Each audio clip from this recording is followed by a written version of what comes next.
introduction sounds a little grim. Hopefully it actually won't be quite so depressing.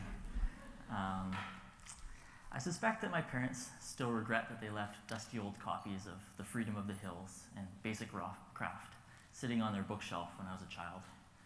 These books, along with countless others that I read while growing up, extolled the virtues of adventure and freedom in the mountains.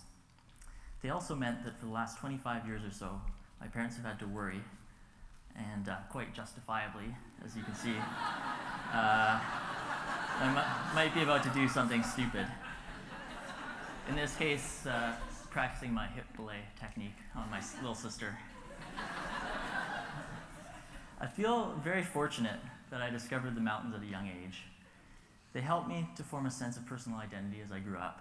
They taught me about self-sufficiency and gave me an idea of how humans really figure in the natural world. They also provided me with an escape from all the things I probably should have been doing, like acquiring some kind of marketable skills or tending to my personal hygiene. Years later, and clearly not much has changed. For years, I was pretty obsessed with climbing. I was never really the most talented or accomplished climber. I certainly wasn't probably invited to speak to you today based on my climbing. But unfortunately, all my photos from ultra running involve me grimacing in pain and just generally not looking very photogenic. So I thought 7 minutes of that might be a bit much. But through years of practice and reading outdated instructional manuals, I did eventually become a competent climber. I even managed to climb some of the famous routes and mountains that I read about as a child, like El Capitan in Yosemite and Denali in Alaska. This photo was taken during a winter ascent of the north face of the Eiger in Switzerland. It was first climbed in 1938, so I guess I was about 70 years behind the cutting edge. Climbing in the mountains is inherently dangerous. As someone who hopes to live a long and healthy, if not necessarily prosperous life, it's a bit of a drawback. However, one of the benefits of the element of risk is that it forces you to look very carefully at your motivation. When you undertake something that scares you, and that will almost certainly require you to suffer and be generally miserable, it's only natural to ask, why the heck am I doing this?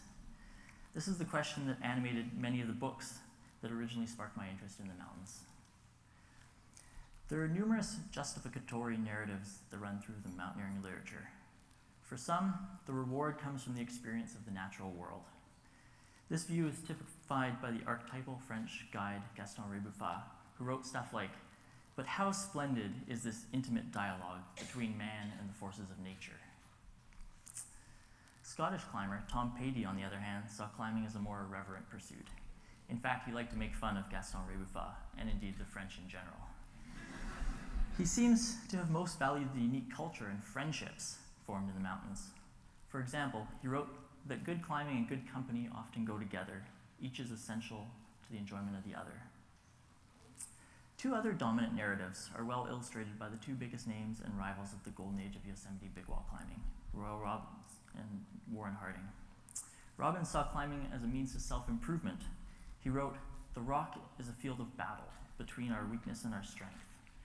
Robbins titled one of his memoirs, "To Be Brave," and to me he embodies the Alfred Lord Tennyson approach to the mountains: to strive, to seek, to find, and not to yield.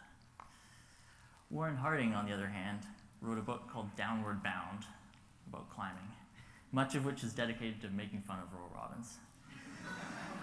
He seemed to have seen climbing as a fundamentally absurd activity, but for him, that was precisely the appeal.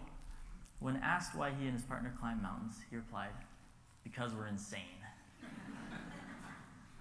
While these narratives might seem incompatible with one another in some respects, I tend to think that they all contain a certain amount of wisdom.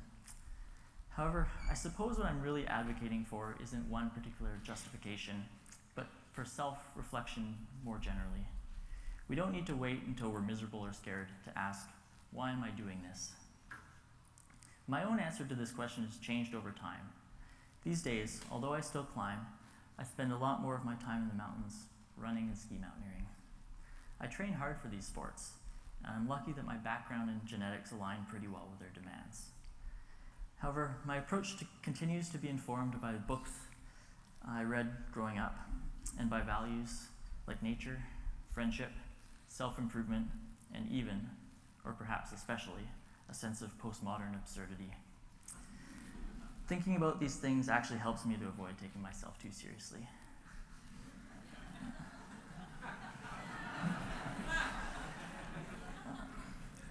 However, sometimes I do find myself wishing that I was a little bit more cool. We live in something of a popularity contest culture, and it's only natural to worry about how other people see us. The upside is that it's easier than ever to share our own narratives and to be inspired by others, the same way I was inspired by the tales of early mountaineers in the books I read growing up. And I don't think for a second that those early mountaineers were any more pure simply because they lived in the time before Instagram. However, I do think that our experiences will ultimately be more rewarding if we take the time to step back once in a while and ask ourselves why we do this stuff in the first place. See, that's what my running photos all look like.